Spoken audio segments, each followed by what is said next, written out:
Hola, buenos días. Yo soy María del Pilar Prada López, cirujano plástico, y estoy aquí en mi consulta Centro Médico Prada de Sevilla. Y estoy haciendo una serie de vídeos sobre la operación llamada aumento de pecho con mastopexia o mastopexia de aumento, o bien mastopexia con elevación de pecho. ¿Vale?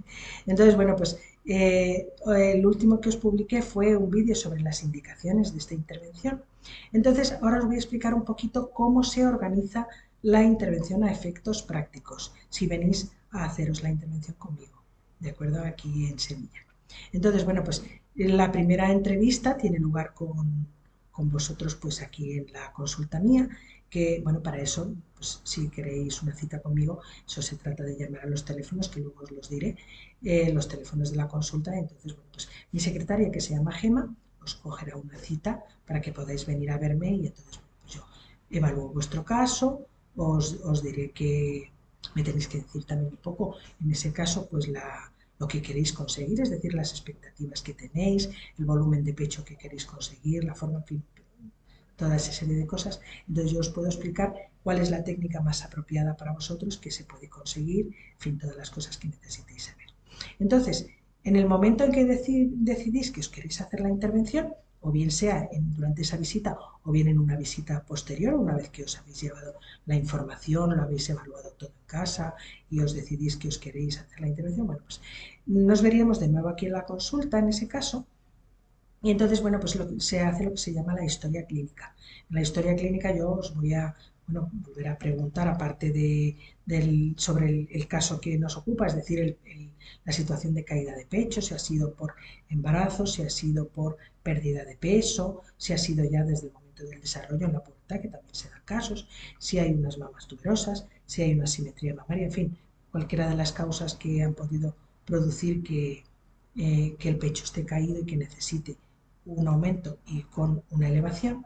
Bueno, pues aparte de eso, pues también en la historia clínica os voy a preguntar sobre enfermedades, antecedentes, operaciones que ya os hayáis hecho, alergias, que es muy importante, o a medicamentos o a, en fin, otras sustancias, ¿de acuerdo?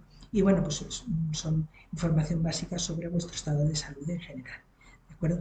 También vamos a hablar sobre, por ejemplo, en el tamaño de las prótesis que os vais a poner. Entonces, bueno, pues me tenéis que decir un poquito pues qué idea tenéis en cuanto al volumen, qué expectativa tenéis y conforme a eso pues ya podemos hablar sobre el tamaño de prótesis. Que las prótesis, bueno, os voy a enseñar aquí alguna en la mano para que las veáis. A ver, esto sería una prótesis de mano, ¿de acuerdo? Hay muchos tamaños, hay muchas formas. Entonces, bueno, pues ya si tenéis curiosidad sobre el tema de las prótesis de mama, tengo un vídeo anterior en este canal que habla sobre los tipos de prótesis de mama, para qué estarían indicados y todo ese tipo de cosas. Entonces, bueno, pues ya en vuestro caso decidiríamos sobre un tamaño de prótesis y bueno, pues y un modelo, ¿de acuerdo? En la exploración física, pues una de las cosas que vamos a ver cómo es la forma de vuestro pecho y una cosa que se hace es tomar la medida de la altura de la areola y el pezón que va desde aquí, desde el hueso de la clavícula hasta lo que es el pezón y eso, porque eso nos va a dar una idea del grado de caída del pecho y cuánto lo tenemos que subir.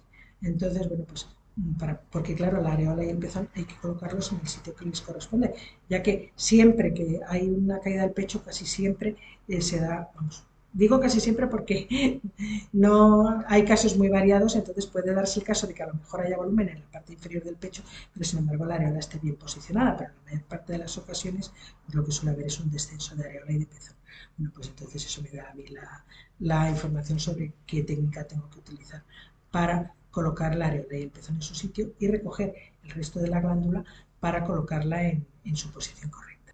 En la consulta también os daré un documento que es de varias páginas, que es información escrita sobre la intervención para que la podáis leer en casa. Eso normalmente se lo doy a los pacientes sobre la intervención, sobre la que consulten en la primera consulta, para que se lo lleven a casa y lo puedan leer tranquilamente.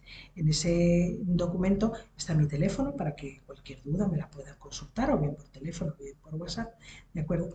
Y ese documento es a la vez información y consentimiento informado. El consentimiento informado es un documento que es médico-legal, es decir, es obligatorio que un paciente lo firme siempre que se va a hacer un procedimiento como por ejemplo una intervención quirúrgica.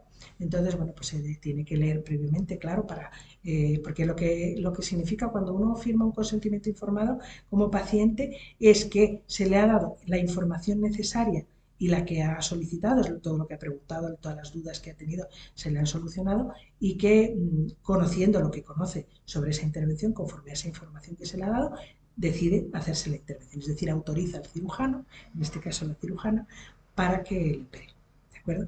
Entonces, bueno, pues ese documento es necesario siempre llevarlo el día de... Yo normalmente se lo doy a los pacientes en consulta para que lo lleven luego el día de la intervención firmado. Normalmente en todos los pies de página, que lleva una línea de puntos para firmar, y hay una parte que es el consentimiento propiamente dicho, que bueno, se pone el nombre, el número de carnet y se firma también. ¿De acuerdo? Yo suelo a los pacientes darles una copia de ese consentimiento después, porque como aparte del consentimiento propiamente dicho, lleva la información sobre la intervención, pero también en las páginas finales lleva las indicaciones sobre lo que hay que hacer antes de la intervención, pero también las recomendaciones para después de la intervención y todo lo demás, pues bueno, es conveniente que el paciente conserve una copia. Por eso yo se la suelo dar, es decir, me quedo con la copia firmada y doy otra copia igual el día de la intervención. Otra cosa de que también se organiza en la visita previa a la intervención es el estudio preanestésico, es decir, que siempre que uno se va a hacer una intervención, normalmente con anestesia general, hay que hacerse un análisis de sangre, un electrocardiograma, que en eso consisten las pruebas preanestésicas, y bueno, hay una evaluación por parte del anestesista. ¿De acuerdo? Bueno, la evaluación consiste básicamente un poco como en la historia clínica, es decir, estado general de salud del paciente, antecedentes de enfermedades que haya tenido, operaciones previas que se haya hecho, si ha habido algún problema anestésico en algún momento, ese tipo de cosas.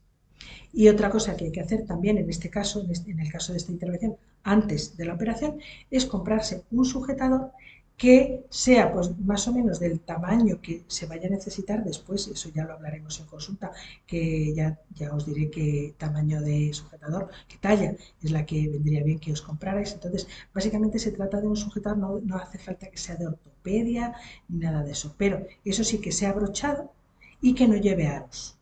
Lo de los no aros es porque los aros son rígidos, entonces se clavan y no son cómodos para recién operada, ¿de acuerdo? Y conviene también a ser posible, que la copa sea más bien elástica, que no tenga costuras y todo eso. Pero que sea abrochado, que no sea, porque claro, el prototipo de sujetadores que son sin aros suelen ser los deportivos estos que son de tipo top, de camiseta, pero claro, esos no son buenos para el posoperatorio sobre todo, porque una está limitada con los movimientos que hay que hacer, con los brazos y todo esto. Entonces, claro, ponerse y quitarse un sujetador de top ahí es bastante difícil. Entonces, que sea abrochado. Los ideales, que los hay, son los que van abrochados por delante y también, si se puede, por detrás o incluso solo por delante. ¿De acuerdo? Pero bueno, que hay muchos modelos que se pueden utilizar. ¿De acuerdo? El sujetador este habría que llevarlo luego el día de la intervención, porque es el que ponemos en quirófano justo al terminar la cirugía. Y ya se sale de quirófano con los apósitos puestos encima de las incisiones y con el sujetador ya puesto.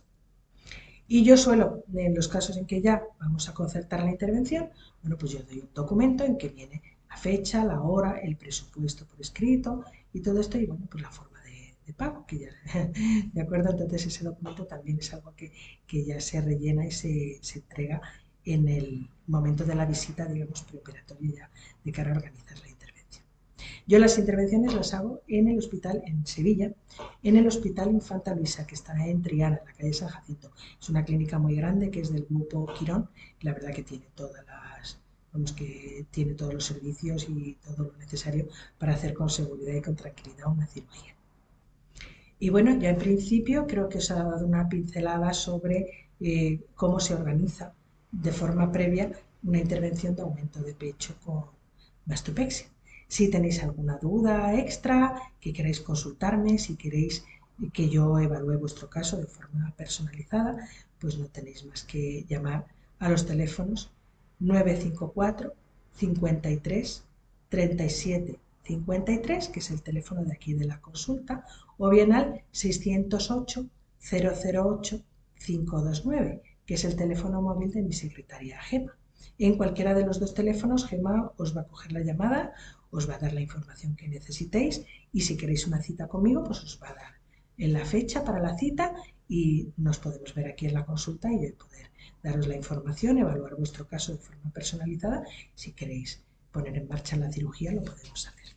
Bueno, y nada, sin más, os deseo felices fiestas que se aproximan ahora, feliz Navidad, feliz Año Nuevo y nos vemos muy pronto en el siguiente vídeo. Hasta pronto.